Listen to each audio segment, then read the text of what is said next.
disebabkan 6 perkara. Hati itu kalau sudah rusak, tidak akan pernah menerima kebaikan, tidak akan bisa diingatkan, dan tidak bisa mendapatkan guyuran rahmat Allah. Karena setiap manusia diberi wadah.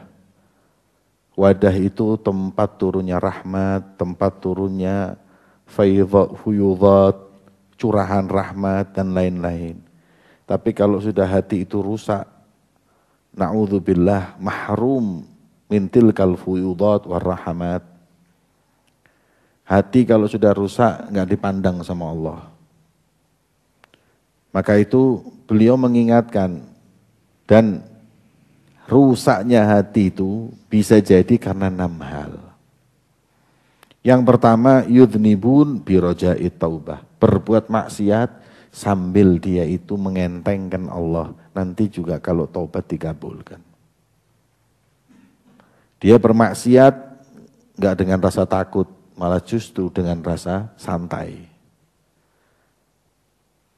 Yang seperti ini membuat hati orang itu rusak. Karena apa? Dengan roja taubah, dengan mengentengkan, dengan tahawun itu, dia akan mengulang-ulangi dan akan merusak hatinya. Innal abda, sesungguhnya hamba itu, idza adznaba dzamban, kalau sudah berbuat dosa, nakata fi qalbihi nuqtata sauda, akan tertitik dalam hatinya titik hitam. Itu kalau banyak, semua hatinya hitam, rusak. Makanya harus taubat, istighfar, agar titik itu hilang. Dan kalau orang dosa biasa aja sudah ngotorin hati, apalagi dosa yang dibarengi dengan roja'ut taubah. Gampang. Maksiat sebentar, habis gitu taubat diterima oleh Allah. Ini yang membuat hatinya justru semakin rusak. Maka itu orang berbuat dosa tapi dibarengi dengan rasa takut, khawatir kalau dia itu nanti enggak diterima taubatnya oleh Allah, itu lebih afdal daripada yang mengentengkan. Itu yang pertama. Yang kedua, wa yata'allamuna al-ilma wa la ya'maluna bihi. Ini buat ente orang.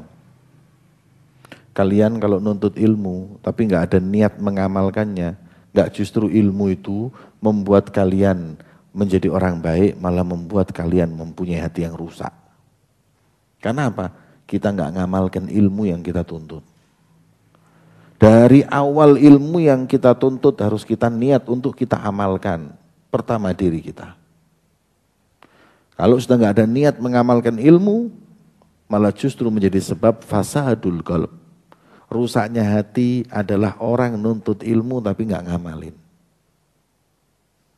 Sebagaimana Nabi SAW, beliau mengingatkan kepada kita.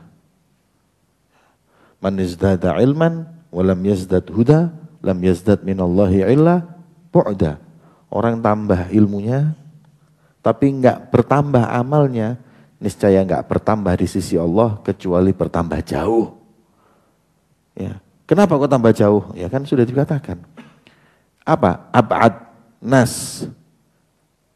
Ab'ad qulubin nas ilallah, ini siapa? Qulbun qasi. Orang yang hatinya kotor, hatinya rusak. Ini kan disebutkan. Orang yang paling jauh adalah orang yang punya ilmu tapi enggak ngamalin ilmunya. Ini orang yang paling jauh dari Allah Subhanahu wa ta'ala.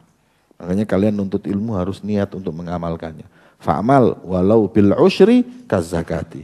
Walaupun 10% minimal. Supaya kalian keluar dari kegelapannya kehidupan ini menuju cahaya yang terang benderang. Kalau enggak, rusak hati. Ya. Makanya enggak sedikit orang tambah ilmunya tambah kurang ajarnya sama Allah. Enggak sedikit orang punya ilmu tambah enggak punya akhlak, tambah enggak punya kesopan.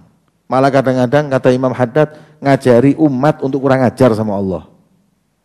Ngajari umat untuk kurang ajar sama Rasulullah. Itu Itu kan disebutkan di kitab dakwah utama. Ba'dul ulama ini yatasahal fil ahkam, nganggap enteng hukum, nganggap enteng segala perkara, membuat orang ini enggak malah justru zuhud kepada dunia, malah cinta dunia. Enggak membuat orang warok, malah membuat orang kurang ajar. Itu siapa? Yaitu orang-orang yang nuntut ilmu tapi enggak ngamalin ilmunya. Kemudian wa idza amilu, kalau mereka itu punya ilmu dan ngamalin, kadang-kadang mereka ngamalkannya hanya untuk mendapat posisi di sisi manusia, bukan untuk dikabulkan amal tersebut. La yukhlisun, riya. Ngamalin ilmunya untuk riya, bukan ngamalin ilmu untuk Allah Subhanahu wa taala. Wa ya'kuluna rizqallah wa la yashkurun, dan daripada sebab membuat orang itu hatinya rusak, makan rezekinya Allah tapi enggak pernah syukur. Ada lagi yang makan rezekinya Allah malah ngeluh terus. Allah enggak berhenti, tiap detik ngasih rezeki kepada kita. Rezeki itu kan macam-macam. Rezeki itu apa? Ente kira harus uang? Enggak. Teman baik itu rezeki, istri solehah itu rezeki, anak soleh itu rezeki, murid baik itu rezeki, guru yang baik itu rezeki min Allah. Kita diguyur oleh Allah rezeki, tapi kita enggak pernah syukur. Kita dikasih kenikmatan jantung yang masih berdebar-debar ini, yang bisa gerak ini. Ini kalau mati aja mati kita orang.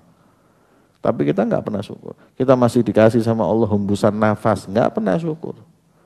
Kita ini makan rezekinya Allah tiap hari, tapi kita enggak pernah syukur. Nah ketika kita enggak syukur, enggak pernah kita pakai ini, kenikmatan di jalan yang Allah ridhai, akhirnya itu menjadi sebab rusaknya hati kita. Syukuru, ya, yang syukur sama Allah. Ya. Orang itu kadang-kadang lihat orang lain itu muna'am, dapat kenikmatan. Padahal orang lain itu belum tentu yang Anda lihat nikmat itu merasakan kenikmatan yang ente justru kadang lebih. Ente yang di pesantren ini nikmatnya besar. Ente kalau lihat anak-anak muda di luar dengan kebebasannya, ente mengatakan enak ya mereka ya. Padahal mereka yang di luar mengatakan enak ya di pesantren. Di situ manusia selalu melihat kenikmatan yang di orang lain, gak pernah melihat kenikmatan yang pada dirinya. Kalau kita mau lihat kenikmatan yang pada diri kita, subhanallah, gak habis kita untuk bersyukur kepada Allah Subhanahu wa taala. Ya. Jangan tergiur. Ada orang ente lihat, ya Allah nikmatnya jadi orang ini. Dalam hatinya dia lagi tersiksa dan mengatakan enak ya jadi orang ini. Ya, cuman Allah tutup itu supaya kita itu belajar bersyukur benar-benar. Makanya syukuri semua kenikmatan yang Allah berikan kepada kita, kita syukuri. Agar insya Allah hati kita itu bersih, nggak rusak. Kemudian wala yardhauna qismatallah. Orang hatinya rusak itu adalah orang yang nggak ridho dengan pembagiannya Allah. Ya, orang yang nggak ridho dengan pembagiannya Allah. Ini semua ini sudah ada bagiannya. Orang yang nggak ridho dengan kenikmatan yang ada pada orang lain, ya, ini hanya orang-orang yang bodoh. Karena semua yang bagi Allah. Ente lihat teman ente dapat duit 1 juta dari abahnya, ente cuma dapat 100.000. Apa ini ya? Kok abah ngasihnya cuma 100, bulan dapat 1 juta? Yang ngasih hakikatnya bukan abahnya, Allah Razik. Apa bapaknya ini bisa ngasih tanpa sepengetahuan takdirnya Allah? Umpama Allah menakdirkan 100.000 bisa transfer 1 juta. Menfiin. Nanti kira apa ente Rabbul Alamin apa? Nanti apa ente itu Razik apa? Apa ente ini cuman menyalurkan yang ditakdirkan Allah. Anggapan Allah berfirman, transferan 1 juta. Terus hatinya bergerak ngasih duit 1 juta, Razik Allah. Yang satunya transferan 100.000. Bergerak hatinya nambah 100.000, yang ngasih Allah. Ketika Anda nggak ridho, bapak ini ngasih gini, bapak ini, ketidakridhoan ente ini, hakikatnya Anda nggak ridho dengan bagian atau pembagiannya Allah. Makanya hati-hati, orang hasad iri itu bukan cuma orang yang iri dengan manusia, tapi iri dengan pemberinya. Parah itu, bahaya orang. Makanya penyakit iri ini, naudzubillah. Urdu bima qasamallahu alaik. Inti bima qasamallahu lak. Mana yang dibagikan sama Allah itu diridhoi. Jemput rizki, tawakal sama Allah, ikhtiar, tapi yakini bahwa semua yang aku dapati muqaddar. Rizki semuanya itu diatur. Kita upaya aja. Dan terakhir, wayadfununa mautahum wala ya'tabirun. Yang terakhir, yang membuat hati itu rusak, orang yang ngubur jenazah tapi nggak pernah mengambil pelajaran. Kalau nggak ngerasa dia mau mati. Kafa bil mauti wa'idhan. Kata Rasulullah, orang itu paling mau idhah yang paling bagus itu apa? Mati. Ente tak ingetin ya. Tak ingetin ente supaya amal soleh, jangan tinggal sembahyang ini semua. Oh ya, ya. Tapi begitu ente tak bawa tek, kakak ente meninggal, kelihatan jenazahnya, mati. Takut ente, besok sholat. Ya. Makanya banyak orang yang mati suaminya, mati istrinya, mati bapaknya, langsung sedekah, langsung ini semua. Ketika mati itu sudah mengingatkan dia semakin. Tapi kalau sudah orang menghadapi kematian orang lain, tapi masih enggak tergerak hatinya untuk berbuat soleh, waduh mati itu hatinya. Sudah parah itu. Parah betul. Ada orang main remi di kuburan, waduh ini hatinya sudah jebol itu. Orang lihat kuburan takut, ini malah main remi di kuburan. Pernah lihat sendiri. Wah main reminya pakai duit lagi. Kumar, judi di kuburan. Mainnya di atasnya kuburan loh. Jadi duduk 1, 2, 3 tengahnya kuburan. Main remi. Wah pakai uang. Wah ada homernya lagi. Pernah lihat sendiri saya. Saya bingung, terus ya apa nasihati orang ini? Mau ente kasih nasihat apa? Wong Rasul sudah mengatakan kafa bil mauti wa'idhan. Cukup sudah, paling afdolnya mau itu lihat mati. Saya kenal satu orang kaya, nakal, maksiat semua dilakukan. Tapi begitu bapaknya mati, sebentar lagi saudara pamannya, dan dalam waktu setahun 3 orang mati, berubah. Berubah, ngerem 100%. Berhenti minum, berhenti perempuan, berhenti zina, berhenti semuanya berhenti. Kenapa? Gara-gara lihat saudaranya meninggal, bapaknya meninggal, ketakutan. Ini alhamdulillah masih mending ini. Makanya kata beliau yang merusak hati itu ngubur jenazah. Tapi tidak ngambil pelajaran sama sekali. Kayak seakan-akan dia ini hidup selama-lamanya.